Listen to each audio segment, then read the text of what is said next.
Patrick Bet-David introduces former CIA agent Mike Baker, remarking that he is impressed by Baker's ability to provide fascinating stories on short notice. Baker then discusses how he recently leaked secret Pentagon documents about Russia's war in Ukraine a day before appearing on the podcast. While the authenticity of the documents is still in question, there is a possibility that it was a Russian intelligence operation as it aligns with their propaganda. Bet-David goes on to list a number of news stories he wants to cover, ranging from Putin's future to billionaire scandals. They also discuss the recent backlash Bud Light has received due to their use of transgender spokesperson Delaware in their marketing campaigns. The controversy has caused a drop in sales for the brand, with some bar owners reporting up to an 80% decrease in Bud Light orders. Mike Baker brings up concerns about government control of online platforms and restrictions on emerging technologies. They mention the example of how some popular podcasters pulled their content off Spotify when they realized there were other platforms they could use, such as Rumble for video content. This creates a problem for companies like Twitter and Spotify, which need to maintain audience reach and market share. Additionally, the discussion touches on concerns around the Restricting the Emergence of Security Information Communications Technology Act, or RESTRICT Act, which could potentially give the U.S. government more control over social media platforms, leading to worries about censorship and government overreach. Specifically, the act requires federal actions to identify foreign countries that pose an unacceptable risk to the United States' national security or privacy. While initially targeting TikTok and Chinese technology products, many worry that this could lead to more regulation and government control over other companies in the future. Finally, Bet-David and Baker touch on the importance of transparency in government actions, arguing that the more information people have about such laws and restrictions, the better equipped they are to make informed decisions about their use of emerging technologies. They bring up the concept of ESG scores, which companies are using to factor in environmental, social, and governance considerations when making business decisions. Baker warns that companies that rely too heavily on ESG scores could be at risk if the market drops and they panic to follow the score. He uses the example of Jeep's "We're Builders" commercial from a few years ago, which emphasizes America's strength in building, as a way of highlighting the importance of maintaining a strong brand that resonates with customers. The conversation then shifts to an NBC News story that highlights leaked secret documents from the Pentagon that reveal U.S. spying on Russia's war in Ukraine and intelligence gathering in America's allies. Baker points out the overclassification that often occurs in government intelligence and emphasizes the importance of basing investigations on evidence and facts rather than theory. The documents discuss various issues, such as Ukraine's combat power, Russia's use of private mercenary group the Wagner Group, South Korea's concerns about providing artillery shells to the U.S., and Israel's potential for providing lethal aid to Ukraine. Baker suggests that readers must analyze the information carefully and question who might benefit from it. The possibility is raised that this may be a covert action campaign by the Russians, intended to put misinformation into the public domain. Baker points out that if these documents are authentic, then the government must be aware of their source and contents. He suggests that the government's reluctance to identify the source may be linked to concerns over public humiliation or the potential for compromising intelligence-sharing relationships with allied nations. The leak is described as embarrassing and operationally damaging on several fronts, as allies may already be aware of the contents of these documents. The possibility of the leak of being considered a hero or traitor is also touched upon, with Baker suggesting that opinions will be wide-ranging. They speculate about the potential connection between hacker communities and those who have access to classified information. According to Baker, when people act out against agreements they have already signed, consequences must be taken seriously to minimize the likelihood of similar events occurring in the future. He mentions how insider threats were a big concern at the military base he was at, stating that people knowing about information was a bigger threat than a nuclear attack. Baker also discusses how spying on allies is common practice among nations, and that every nation acts in its own best interests. He emphasizes the importance of trust but verify with our closest allies, as every nation spies on each other to some degree. When asked about negotiating with Biden, Baker believes that Putin and Xi view him as a known quantity, but could not speculate on their opinions further. Baker argues that some nations may prefer Biden over Trump due to his predictability in terms of policies and behavior. However, Bet-David suggests that predictability may not always be preferred, using the example of a SEAL who may not communicate with others. They also discuss the possibility of Russia's involvement in dividing and conquering by pinning Israel against the US, and how they may prefer Trump over Biden because he would not attack Ukraine and may have responded differently to the situation. They also briefly touch on the idea of liking the person in charge, with Baker stating that policies are more important to him than liking the leader. Mike Baker then discusses the recent news that the Pentagon is investigating allegations that an ally of former President Donald Trump may have been involved in a secret plan to overturn the 2020 election results. They discuss the potential implications and consequences of such an investigation, including the impact it could have on the current administration if it is revealed that someone within their ranks was involved. Baker argues that the investigation could be viewed as a political attack on Trump and his supporters, particularly if it is not conducted in a transparent and fair manner. He notes that regardless of how bulletproof the current administration may be, rumors and leaks can still impact decision-making and create division within its ranks. The two also discuss the relationship between Russia and China and what kind of conversations may be taking place behind closed doors regarding America. Baker notes the delicate balance between China's desire to position itself as a peacemaker on the global stage and its growing aggression towards Taiwan. Meanwhile, Putin is said to be in a supplicant position, relying heavily on China's support as he has few other allies. He notes that Russia is in a position where it needs to empty its warehouses of military hardware, and China benefits from gaining access to cheap energy resources. The guest also draws an analogy between Russia's invasion of Ukraine and what might happen if China invades Taiwan. He suggests that such scenarios are likely being discussed behind closed doors. In terms of the impact on the U.S. economy and military, Baker believes that policies under Trump would have been different compared to policies under Biden. For example, Trump's strong support for the oil and gas industry was linked to national security and energy independence. Baker does not think Trump will win in 2024 because many Americans were tired of the chaos during his presidency. However, the guest notes that Trump still has a magnetic energy about him and a significant following, as evidenced by his appearance at a UFC fight in Miami, which caused crowds to go crazy. They also touch on the concept of "you get what you get," using examples such as Chicago's change in leadership and the San Francisco board member Hillary Ronan's tweet on defunding the police.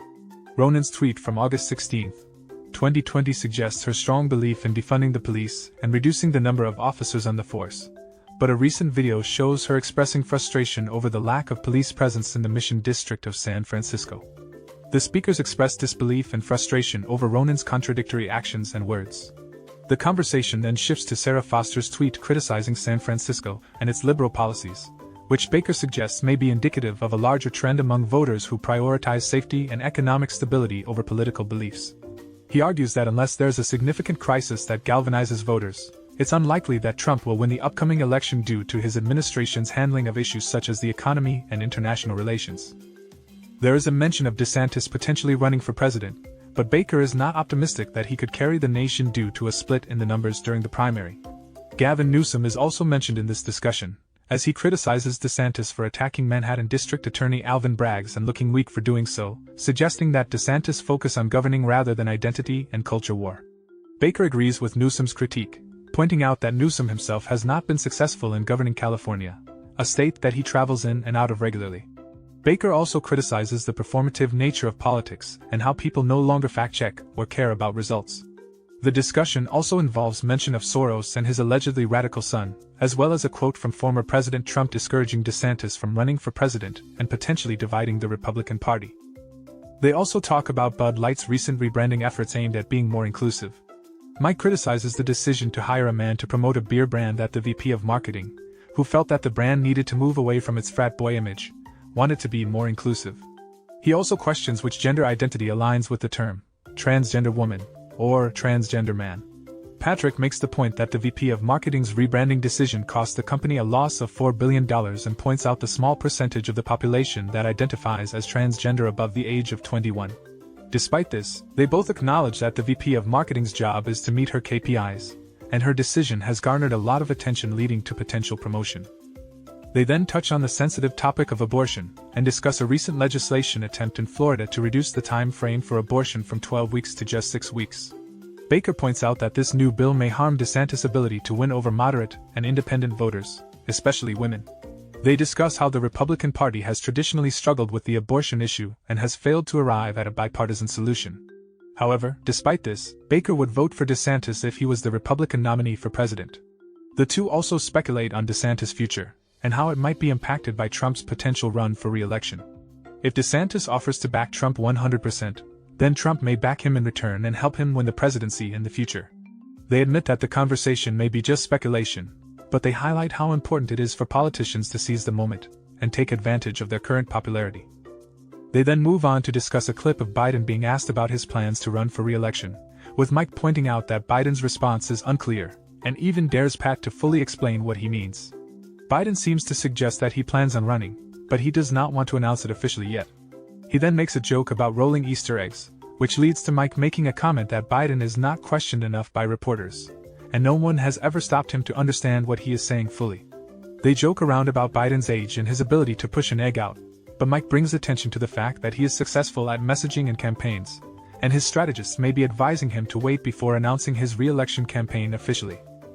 Mike Baker reveals that everything he knows about business, he learned from the CIA. He explains how certain principles and rules he took away from the agency actually transferred very well to the private sector.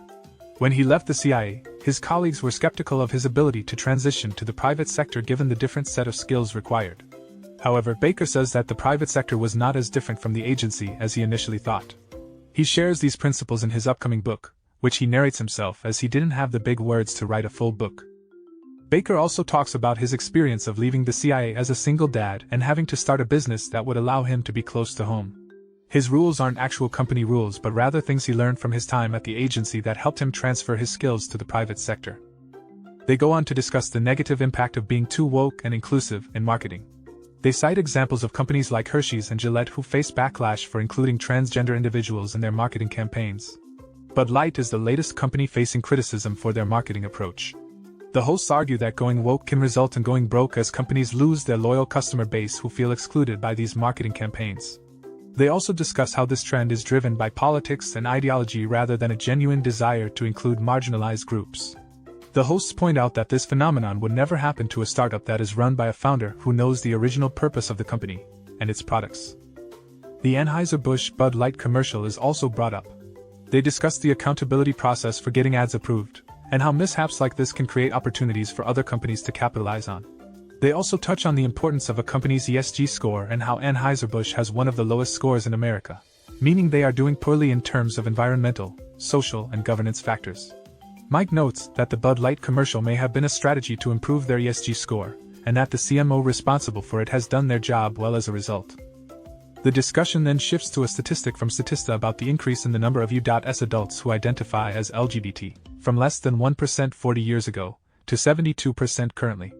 The data also shows that Gen Z has the highest percentage of individuals who identify as LGBT, with 19.7%. Mike and Patrick then connect this statistic with the recent trend of some Democrats switching to the Republican Party, suggesting that some are uncomfortable with the direction of their party, which they believe has become weird.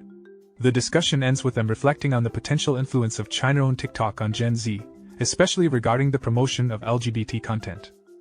They bring up the fact that Joe Biden's team is enlisting the help of hundreds of social media influencers to promote his accomplishments to their followers on platforms like TikTok, Instagram, and Twitter. Baker notes that Democrats are more effective at understanding the dynamics of communicating and messaging than Republicans. He also mentions that TikTok's parent company, ByteDance, is a completely different animal in China where the content is closely monitored and filtered due to the regime's tight grip on free speech. Baker and Bet David then discuss the Chinese government's influence through technology, and how they are hoovering up economic information and building up their military. They mention a recent news story about an AI bot being tasked with destroying humanity, which leads to raised questions about the risks of artificial intelligence. The speakers discuss the dangers of AI falling into the wrong hands and being used by states that do not align with the nation's best interests, or their allies' interests. The speakers also touch on how AI is becoming more advanced every day, and that even robots themselves are warning us about the things they could do. The speakers mention an example of a publicly available open-source application that can process human language and complete tasks given by users. In a YouTube video posted on April 5th, the bot was asked to complete 5 goals: destroy humanity, establish global dominance, cause chaos and destruction, control humanity through manipulation, and attain immortality before setting the goals. The user enabled continuous mode, which comes with a warning that the commands could run forever, or carry out unauthorized actions at the user's risk. Regarding the question of what the speakers are more afraid of, nations like China or Russia teaming up or the AI situation getting crazier, Baker shares his concern about AI and how this technology can be abused. While he doesn't believe in taking a break on researching AI, he does think that we need to understand the extent of the danger. The speakers then shift the conversation to the past, where Baker worked as a CIA covert operations officer for 20 years, leaving around the year 2000. During that time, social media like Facebook and MySpace didn't exist yet. Traditional methods were used to influence public opinion, like influencing trade unions, buying journalists, and setting up fake associations. Baker points out that the technology just speeds up the ability to do these things to influence public opinion. According to Baker, intelligence agencies could buy off journalists and influence them to write certain stories or even hire journalists to work for them. The agencies would typically launch a broader campaign and wouldn't target leading journalists who have a large following on social media. Baker explains that the key to intelligence is the human source, and while technology has advanced in terms of collecting technical information, it hasn't changed the need for identifying individuals who have access to valuable information and are motivated to talk. When asked about what profile intelligence agencies would look for in individuals who could potentially be assets, Baker explains that it's easier to target people who live under the thumb of a regime, such as China or Russia, than in places like the US. However, typically, ideology is not the primary driver for recruitment, but instead, it's more personal, such as financial gain. He claims that, contrary to popular belief, ideology is not the primary motivator for these individuals. Instead, they often have more pedestrian reasons such as needing healthcare for a sick child, for example. According to Baker, technology can help speed up the process of collecting information on these assets, but ultimately a human intelligence officer is needed to interpret and gather important information. He also discusses the availability of information on individuals, stating that the amount of information that is available on the average citizen has increased significantly compared to 20 or 30 years ago due to the internet and other technological advancements. Baker also touches on the difference between law enforcement recruitment of assets and intelligence community recruitment. Law enforcement recruitment is usually project-specific or case-specific and may result in burning the source once it has served its purpose. Intelligence community recruitment, on the other hand, is more focused on long-term relationships with assets. The hosts also briefly touch on the Restrict Act, although Baker admits he is not familiar with it. The Restrict Act, which is a risk-based process created to identify and mitigate foreign threats to information and communication technology products and services, is also talked about. The act is expected to add an additional word, domestic threats, which could lead to potential censorship and surveillance of content creators on various social media platforms like Instagram, TikTok, and Twitter. The speakers weighed in on their concerns regarding the government's increasing monitoring of citizens' activities. Mike Baker expressed the importance of transparency in government, while acknowledging that some information needs to be kept in secrecy to some extent to protect ongoing operations, but transparency between the intel community, law enforcement, and the representatives is necessary. The conversation then shifted to the Pentagon stories and the need to protect content creators during these times when new acts, with potential censorship and monitoring implications, are being introduced. They praised Rumble for protecting free speech and discussed how Elon Musk's move to Twitter scared other social media platforms into reinstating Donald Trump. Check out the full podcast by clicking the link in the description below. Make sure to like, comment, and subscribe for more content like this. Thank you for listening to this podcast summary episode of the Pod Slice.